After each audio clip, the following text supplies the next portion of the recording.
Dear students, आज के इस लेक्चर में हम 12वीं क्लास का गणित का पहला अध्याय संबंध एवं फलन के बारे में पढ़ेंगे।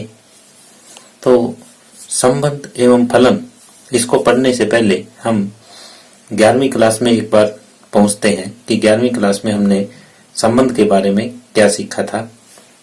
तो 11वीं क्लास में हमने सबसे पहले कार्तीय गुणन के बारे में सीखा था कि कार्तीय गुणन किस प्रकार से हम ज्ञात करते हैं। तो वो उसकी एक बार हम दोहराई करवाते हैं आपको।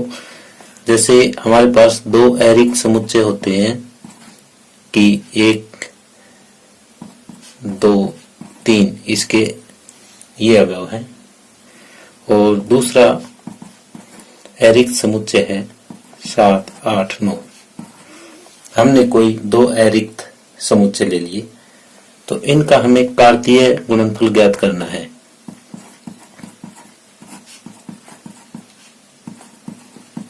तो कैसे ज्ञात करते थे हम?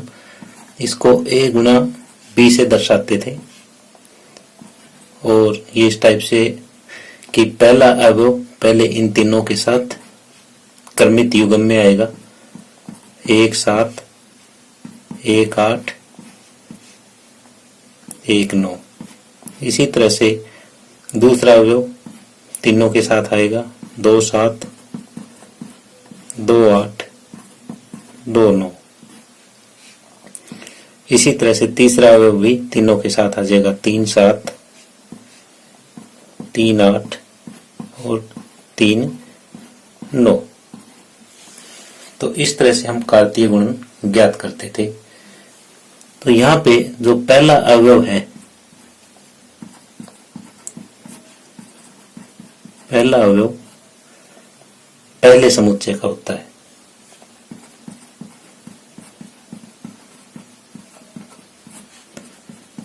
और जो दूसरा अवयव है वो दूसरे समुच्चय से होगा।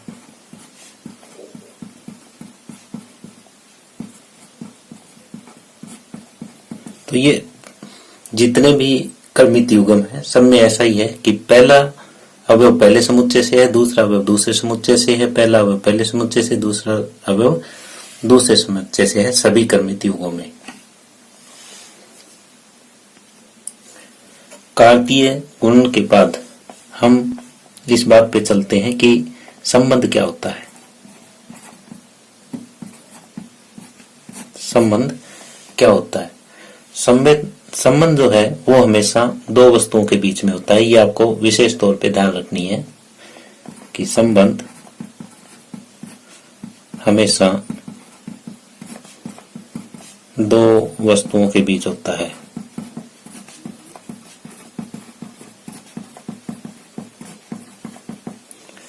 कैसे? जैसे मैं एक एग्जांपल ले रहा हूं यहाँ पे, राम सोहन का पिता है। एक एग्जांपल और लेता हूं, ए बी पी क्यू के समानांतर है। यहां देखो, राम और सोहन के बीच में संबंध है, किसका है? पिता का है। यानी यहाँ पे दो आदमी हैं और उनका आपस में संबंध है। अब ए बी पी क्यू के समांतर है। अब यहाँ दो रेखाओं का संबंध है, और कैसा संबंध है कि वे दोनों समांतर है। तो इस हिसाब से हम संबंध स्थापित कर सकते हैं। और जैसा हमने ये दो समुच्चय लिए थे, अब इनके बीच में किस तरह से संबंध स्थापित होगा ये दर्शाते हैं। जैसे मान लिया ये समुच्चय ए हमने माना था, इसमें अब 1, 2, 3 है। एक दूसरा समुच्चय और मानना था बी, इसमें 7, 8 और 9 ये अवयव है। अब हमें एक संबंध आर स्थापित करना है ए से बी के बीच में, यानी सभी क्रमित युग्मों का समुच्चय। ये संबंध आर इस टाइप से है कि b बराबर a+5 लिया हमने, जहां पे a जो है पहले समुच्चय से संबंध रखता है और b दूसरे समुच्चय से संबंध रखता है। इस तरह से हमने एक ये संबंध स्थापित किया। अब यहाँ पे क्या है हमारे पास, b बराबर a+5 है। अब a में देखो पहला एलिमेंट क्या है, 1 है। अगर a की जगह हम 1 रखते हैं तो b कितना आता है, 1 और 5 6। अगर a की जगह 2 रखते हैं तो b की जगह कितना आएगा, 7। अगर a की जगह 3 रखते हैं तो b की जगह आ जाएगा 8। तो यहाँ पे पहला जो क्रमित युग्म है वो ये आया 1 6, दूसरा क्रमित युग्म आया 2 7 और तीसरा क्रमित युग्म आया 3 8। अब ये देखो पहला अवयव जो है वो a में होना चाहिए और दूसरा अवयव b में होना चाहिए। तो यहाँ देखें कि पहला अवयव तो a में है लेकिन 6 b में नहीं है, तो ये इसका संबंध नहीं होगा। अब दूसरा देखते हैं कि a में 2 है b में 7 है, तो ये संबंध है। तीसरा a में 3 है और b में 8 है, ये भी संबंध है। तो इसके जो संबंध बने वो कौन कौन से बने, r के बराबर जो संबंध आए वो एक तो 2 और 7 बना है और एक 3 और 8 बना है। तो इस तरीके से हमें यहाँ पे एक संबंध दिया होगा और उससे हमें देखना है कि इनके बीच में कितने संबंध बनेंगे। अब यहाँ पे हम देख रहे हैं कि जो ये r आया है, ये संबंध जो आया है ये क्या है, ये जो हमारा कार्तीय गुणनफल था उसका एक उपसमुच्चय है। तो अतः हम कह सकते हैं कि संबंध कार्तीय गुणनफल का एक उपसमुच्चय होता है।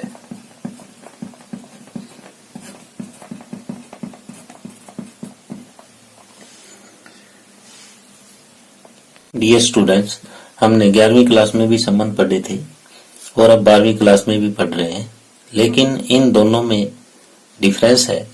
वो डिफरेंस क्या है ये चीज हम आपके साथ डिस्कस कर रहे हैं कि जैसे 11वीं क्लास में हमने जो पढ़ा वो ये था कि हमारे पास 2 समुच्चय होते थे, A और समुच्चय B,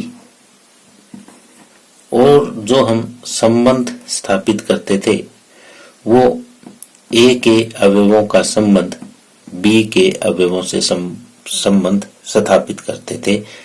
जैसे संबंध R इस टाइप से दर्शाया जाता था, ये क्रमित युग्म के रूप में दर्शाया जाता था, जैसे हमने क्रमित युग्म लिखा है।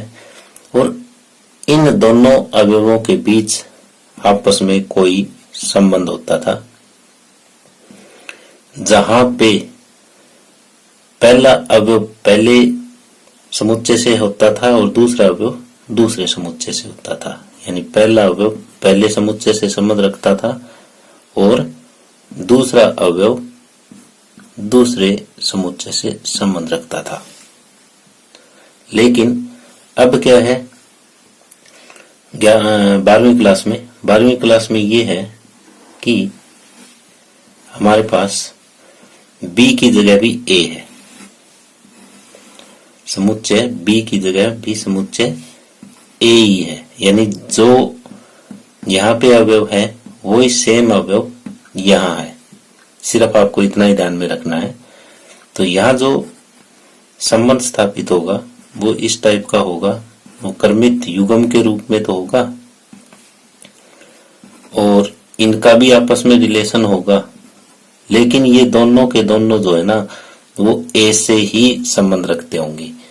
यानी जो पहला अवयव है वो भी A से संबंध रखता है और जो दूसरा अवयव है वो भी A से ही संबंध रखेगा। सिर्फ इतना ही अंतर है कि यहाँ 11वीं क्लास में 2 अलग अलग समुच्चय होते थे और 12वीं क्लास में दोनों समुच्चय सेम रहेंगे। आगे है संबंधों का प्रकार। इस संबंध कितने प्रकार के हो सकते हैं? तो पहला प्रकार है रिक्त संबंध। हम जानते हैं कि जिस तरह से रिक्त समुच्चय होता है, रिक्त समुच्चय क्या होता है कि ऐसा समुच्चय जिसमें कोई भी अवयव ना हो, वो रिक्त समुच्चय कहलाता है। उसी तरह से हम देखें कि रिक्त संबंध, तो ऐसा संबंध जिसमें कोई भी कर्मित युग्म ना हो, वो रिक्त संबंध कहलाता है। हम समझने के लिए ये लिख सकते हैं कि ऐसा संबंध जिसमें कोई भी कर्मित युग्म न हो, रिक्त संबंध कहलाता है।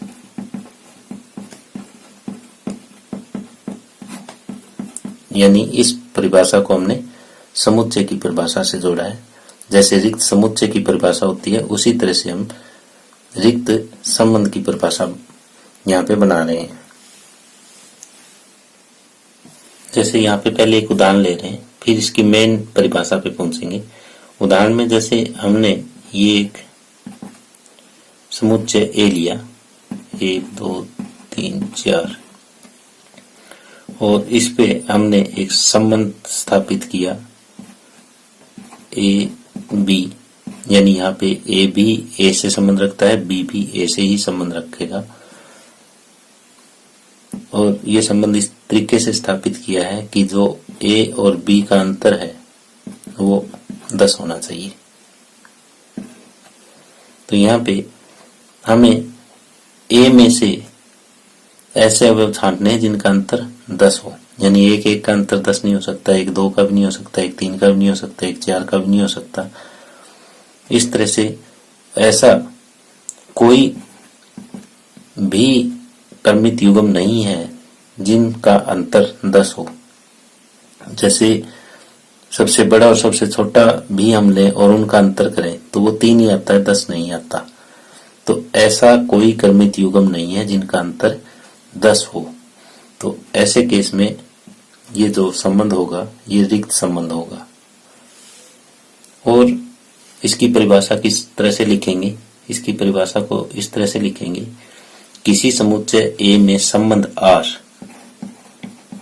किसी समुच्चय ए में संबंध R, यानी उस समुच्चय में संबंध जो है वो R से डिनोट किया गया है, को रिक्त तब कहेंगे जब ए का कोई भी अवयव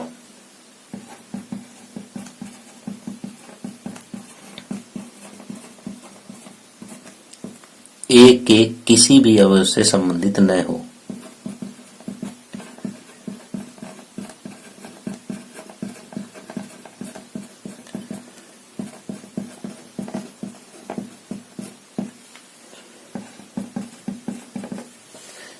यानी जब हम ए का कोई एक अवयव लेते हैं, वो दूसरे ए के ही अवयव से संबंध ना रखता हो, तो ऐसा संबंध रिक्त संबंध कहलाता है। आगे है दूसरी टाइप, सार्वत्रिक संबंध। किसी समुच्चय ए में संबंध R को सार्वत्रिक संबंध तब कहेंगे यदि ए का प्रत्येक अवयव ए के सभी अवयवों से संबंध रखता हो। यानी हरेक अवयव के साथ संबंध रखना चाहिए, और वो भी सेम सेट में, ए में। तो इसके लिए एक उदाहरण देते हैं कि जैसे ए के बराबर 1 2 3 है, और R इस टाइप का एक संबंध स्थापित कर रहे हैं हम। ए बी ए से संबंध रखता है, बी भी ए से संबंध रखता है, और यहाँ पे b-1 पूर्णांक है।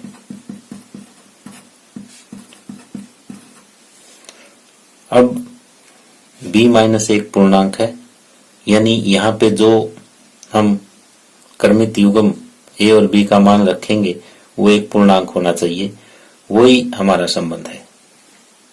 तो संबंध में जो क्रमित युग्म आएंगे वो कैसे आएंगे, जैसे पहला अवयव हमने 1 लिया, 1 का इन सभी के साथ संबंध स्थापित करके देखते हैं कि क्या संबंध बनता है। जैसे 1-1, दोनों का अंतर कितना हुआ, 0, 0 एक पूर्णांक है तो ये R में आएगा। फिर हम दूसरा लेते हैं कि 1-2, तो यहाँ पे भी इनका अंतर एक पूर्णांक है। फिर 1-3, यानी पहले अवयव का हमने तीनों अवयवों के साथ संबंध दिखाया है जो कि सत्य है। अब दूसरे का पहले के साथ ये भी एक पूर्णांक बनेगा अंतर, दूसरे का दूसरे के साथ इनका अंतर भी एक पूर्णांक है, दूसरे का तीसरे के साथ ये भी अंतर एक पूर्णांक है। अब तीसरे का पहले के साथ ये भी पूर्णांक, तीसरे का दूसरे के साथ ये भी पूर्णांक और तीसरे का तीसरे के साथ ये भी पूर्णांक। यानी यहाँ हमने क्या देखा, हमने ये देखा कि A के प्रत्येक अवयव का संबंध A के सभी अवयवों के साथ है। यानी अगर हम एक क्रॉस A भी करें तो वो भी यही सेम चीज आएगी। यानी A का कार्तीय गुणनफल A के साथ करें तो वो भी सेम चीज ही आएगी। अगर कार्तीय गुणनफल और जो संबंध है वो अगर बराबर है तो इसका मतलब जो संबंध है वो सार्वत्रिक संबंध है। तो यहाँ हम देख रहे हैं इनकी कार्तीय गुणा करके कि वो भी सेम यही आई। तो अगर आपका संबंध कार्तीय गुणन के बराबर है तो इसका मतलब ये है कि ये सार्वत्रिक संबंध है। समतुल्य संबंध यानी रिफ्लेक्सिव। समतुल्य संबंध कोई भी संबंध कब कहलाएगा ये हमें देखना है। तो समुच्चय A पे परिभाषित संबंध R, समुच्चय A पर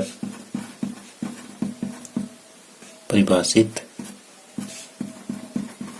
संबंध R समतुल्य कहलाएगा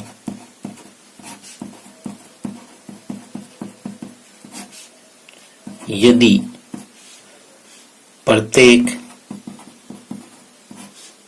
A अगर A से संबंध रखता है तो A R से संबंध रखेगा। यानी जितने भी अवयव A में हैं उन सभी के लिए A R से संबंध रखेगा। यानी पहला अवयव और दूसरा अवयव दोनों सेम होने चाहिए। अब दूसरा है सममित यानी सिमेट्रिक। ये भी इसी तरीके से लिखेंगे कि समुच्चय A पे परिभाषित संबंध R, समुच्चय A पर परिभाषित संबंध R सममित कहलाएगा यदि प्रत्येक, इसमें दो लेंगे हम, A1 A2 अगर A से संबंध रखता है के लिए, अगर A1 A2 R से संबंध रखता है, इससे हमें क्या प्राप्त हो, इससे यह प्राप्त हो कि A2 A1 भी R से संबंध रखेगा।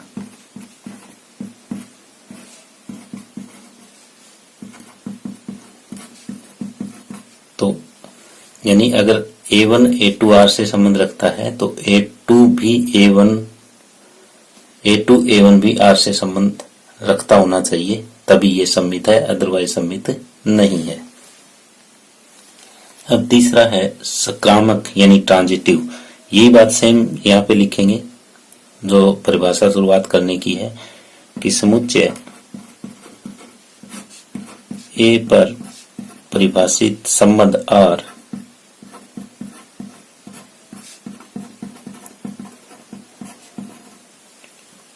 संक्रामक कहलाता है यदि प्रत्येक, जैसे पहले में हमने एक लिया था, इसमें दो अवयव लिए थे, इसमें तीन लेंगे। प्रत्येक A1, A2, A3 संबंध रखता है A के लिए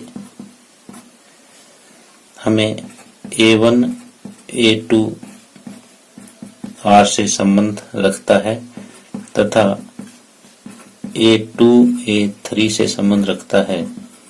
तो इन दोनों से हमें क्या प्राप्त हो कि पहला अवयव और ये लास्ट का अवयव है ये भी R से संबंध रखे। A1, A3 संबंध रखता है R प्राप्त हो,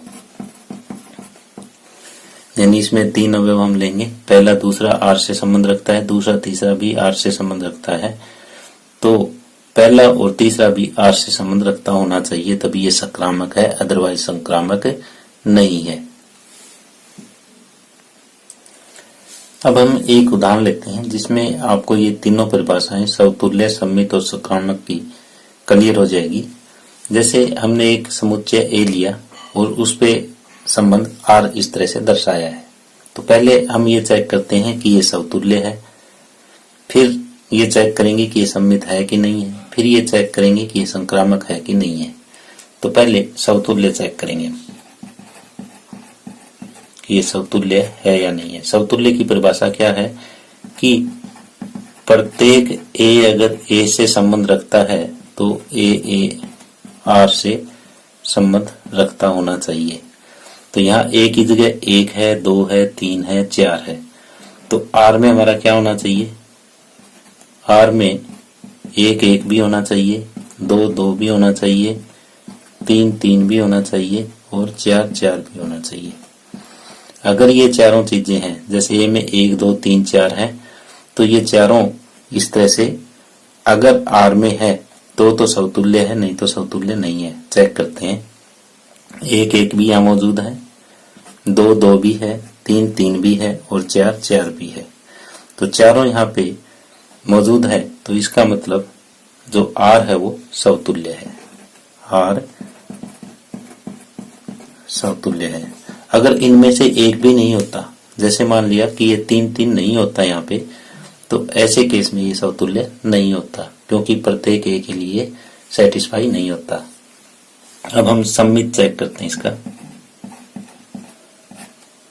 सम्मित क्या कहता है कि प्रत्येक A1 A2 अगर A से संबंध रखता है और यहाँ पे A1 A2 जो ऑर्डर पे है वो R से संबंध रखे और इसका विपरीत भी इसी R में होना चाहिए, यानी पहले वाला बाद में, बाद वाला पहले भी R में होगा तो ये सम्मित है, अदरवाइज सम्मित नहीं है। यहाँ देखते हैं, जिस तरह से जो दोनों एक जैसे हैं उनको तो हम छोड़ देंगे, बचे हुए में चेक करेंगे।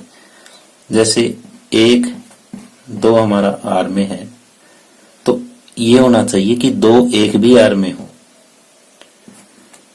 2 1 भी R में है, 1 2 R में है तो 2 1 भी R में है, तो इसका मतलब ये सम्मित है, क्योंकि और तो कोई अवयव बचा ही नहीं, बाकी तो सारे ये डबलेट थे, यानी जो दोनों एक जैसे थे वो है, और बचे दो में जो ये संबंध बन रहा है ये सम्मित संबंध बन रहा है, क्योंकि 1 2 अगर R से संबंध रखता है तो 2 1 भी R में है, तो इसका मतलब ये R सम्मित है।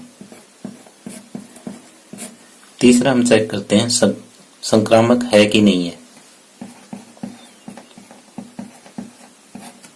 संक्रामक के लिए ये होता है कि प्रत्येक A1 A2 A3 अगर A से संबंध रखता है तो A1 A2 R से संबंध रखे, A2 A3 R से संबंध रखे, तो इससे हमें जो प्राप्त होगा वो ये होगा कि A1 A3 भी अगर R से संबंध रखता है तो ये संक्रामक है, नहीं तो नहीं है। इस केस में हम देखते हैं कि 1 2 जो है वो R से संबंध रखता है, 2 1 भी R से संबंध रखता है। अब क्या आना चाहिए, ये आना चाहिए कि पहला और तीसरा यानी 1 1 भी R से संबंध रखता हुआ होना चाहिए, जो कि यहाँ पे है, जो कि सत्य है। तो अतः ये संक्रामक भी है। अतः दिया गया जो उदाहरण है वो समतुल्य भी है, सम्मित भी है और संक्रामक भी है, यानी ये तीनों कंडीशन पूरी करता है दिया हुआ उदाहरण। अब हम आपके सामने एक ऐसा उदाहरण ले रहे हैं जो इन तीनों में से किसी भी कंडीशन को पूरा नहीं करता। तो इस उदाहरण में हमें ये है कि समुच्चय ए में वही एलिमेंट लिए हमने 1 2 3 4 और R इस तरह से दर्शाया है 1 2 3 4 और 4 3, ये संबंध दर्शा लिया। अब दिखाना है कि ये संबंध समतुल्य है, सम्मित है या संक्रामक है या तीनों ही नहीं है। तो पहले हम समतुल्य चेक करते हैं। समतुल्य के लिए हमारे R में क्या क्या होने चाहिए, R में कौन कौन से अवयव होने चाहिए, 1 1 होना चाहिए, 2 2 होना चाहिए, 3 3 होना चाहिए और 4 4 भी होना चाहिए। ये अवयव होने चाहिए क्योंकि यहाँ पे ये 4 दे रखा है। तो यहाँ पे हम देख रहे हैं तो न तो 1 1 है, न 2 2 है, न 3 3 है, न 4 4 है। तो यहाँ 1 भी नहीं है, तो ये समतुल्य नहीं है। होने क्या चाहिए थे, होने तो चारों चाहिए थी। अगर 1 भी इन चारों में से कम है तो वो समतुल्य नहीं होगा। तो यहाँ पे ये लिख सकते हैं कि क्योंकि 1 1 संबंध R में नहीं है, अतः ये समतुल्य नहीं है। अब दूसरा सम्मित चेक करते हैं।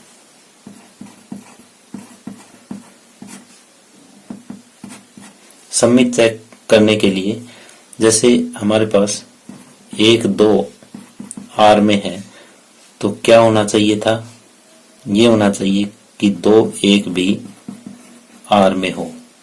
तो ऐसा यहाँ पे नहीं है, 2 1 R से संबंध नहीं रखता। 1 2 तो R से संबंध रखता है, लेकिन इसका जो विपरीत है वो R से संबंध नहीं रखता। तो अतः यह संबंध सम्मित भी नहीं है।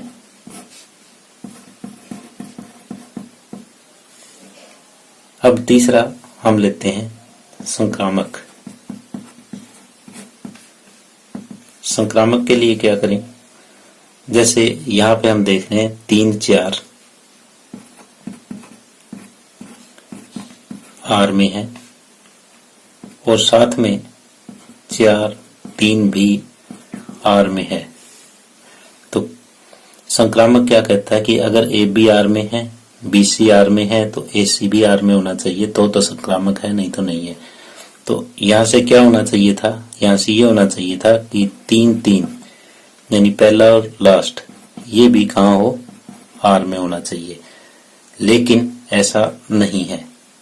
तो अतः यह संबंध संक्रामक भी नहीं है।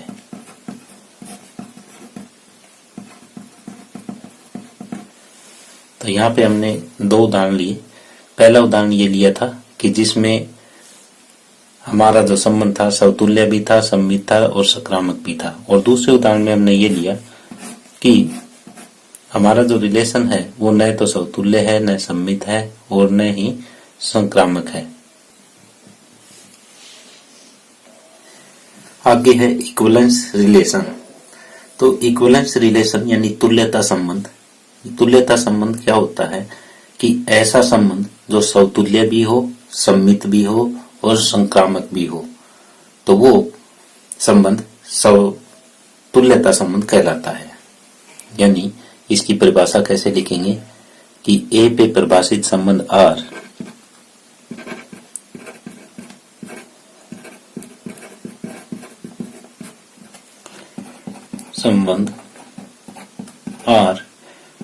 तुल्यता संबंध कहलाता है।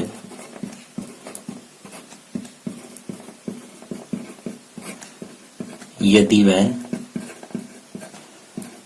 समतुल्य हो, सममित हो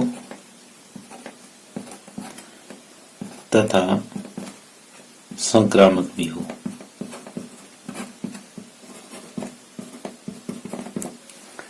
तुल्यता संबंध किसे कहेंगे? ऐसा संबंध जो समतुल्य, सममित और संक्रामक तीनों हो, वो तुल्यता संबंध कहलाता है, यानी इक्विवेलेंस रिलेशन कहलाता है।